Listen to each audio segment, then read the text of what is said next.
Bienvenue dans ce voyage vers le cœur d'amour du Père. De loin, l'Éternel se montre à moi. Je t'aime d'un amour éternel. C'est pourquoi je te conserve ma bonté. Jérémie 31, verset 3. Le Père nous aime d'un amour éternel.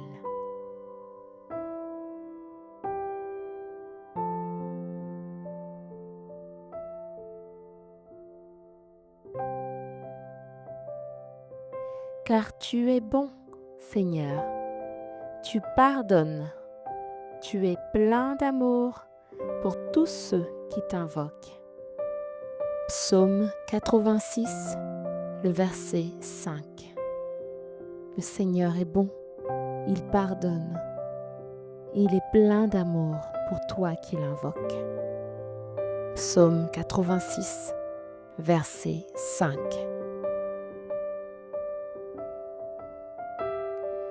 Car Dieu a tant aimé le monde qu'il a envoyé son Fils unique, afin que quiconque croit en lui ne périsse point, mais qu'il ait la vie éternelle. Jean 3, 16. Dieu nous a tant aimés qu'il a envoyé son Fils pour chacun d'entre nous.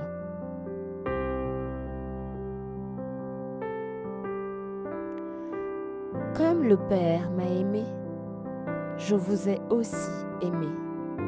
Demeurez dans mon amour. Jean 15, verset 9. Jésus nous a aimés comme le Père l'a aimé. Nous demeurons dans son amour.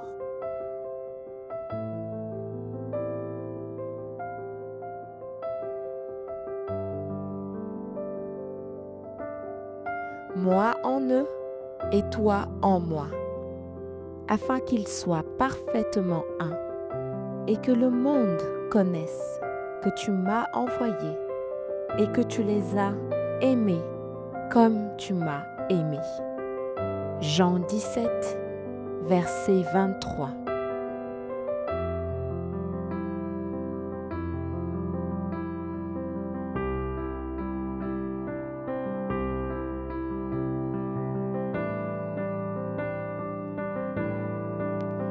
Quant à nous, nous aimons parce que Dieu nous a aimés le premier.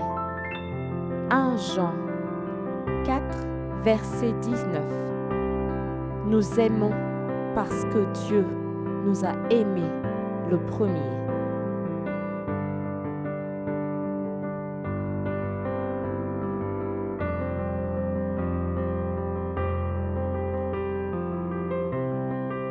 Personne n'a jamais vu Dieu.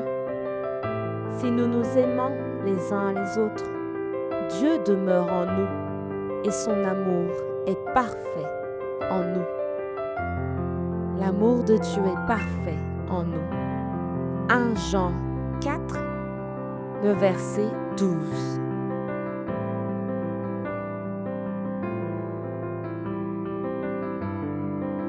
Mais Dieu prouve son amour envers nous, en ce que lorsque nous étions encore des pécheurs, Christ est mort pour nous. Romains 5, verset 8. La preuve de l'amour de Dieu pour nous, c'est le don de Christ sur la croix.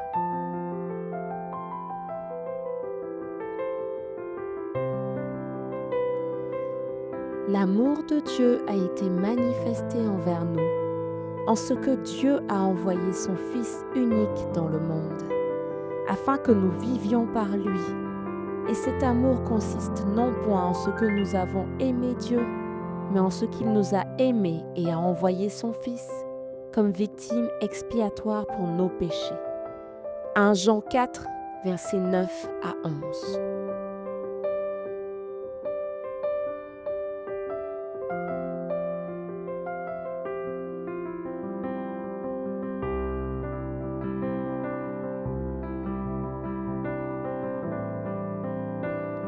Voyez quel amour le Père nous a témoigné pour que nous soyons appelés enfants de Dieu. Et nous le sommes. Si le monde ne nous connaît pas, c'est qu'il ne l'a pas connu. 1 Jean 3, verset 1. Le Père nous a témoigné de l'amour. Il nous appelle enfants.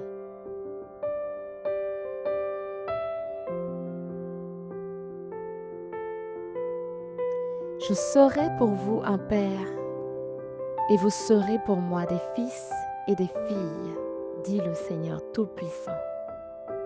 2 Corinthiens 6, verset 18.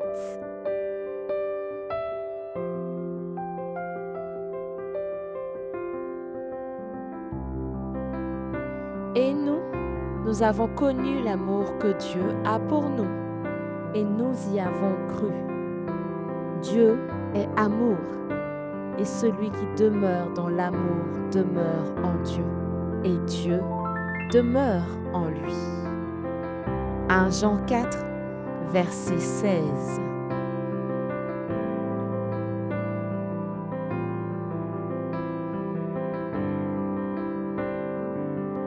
Mais Dieu est riche en bonté, aussi à cause du grand amour dont il nous a aimés. Éphésiens 2, le verset 4. Dieu nous a aimés d'un grand amour. Car l'Éternel ton Dieu est au milieu de toi un guerrier qui te sauve. Il sera transporté de joie à ton sujet et il te renouvellera dans son amour pour toi. Oui, à cause de toi, il poussera des cris de joie et il exultera. Sophonie 3, le verset 17. Il nous renouvellera dans son amour.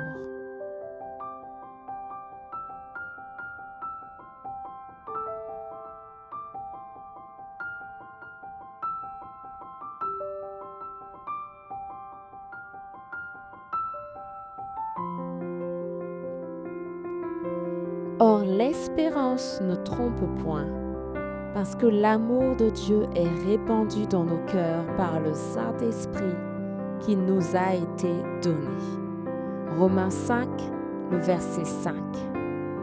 L'amour de Dieu est répandu dans nos cœurs par le Saint-Esprit.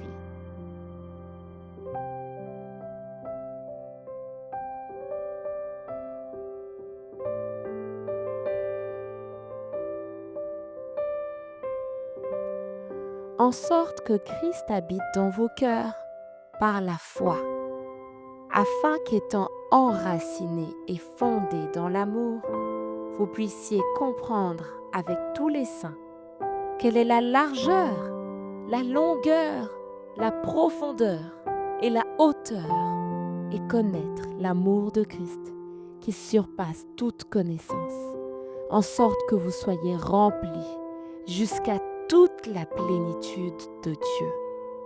Éphésiens 3, les versets 17 à 19.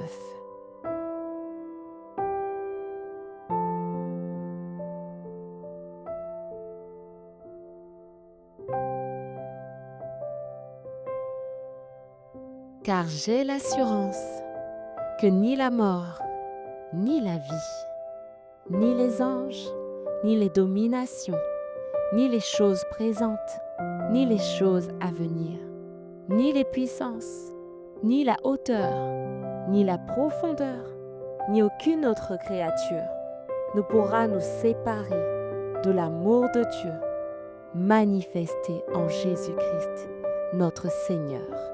Romains 8, versets 38 à 39. Rien, absolument rien, ne pourra nous séparer de l'amour de Dieu manifesté en Jésus-Christ, notre Seigneur.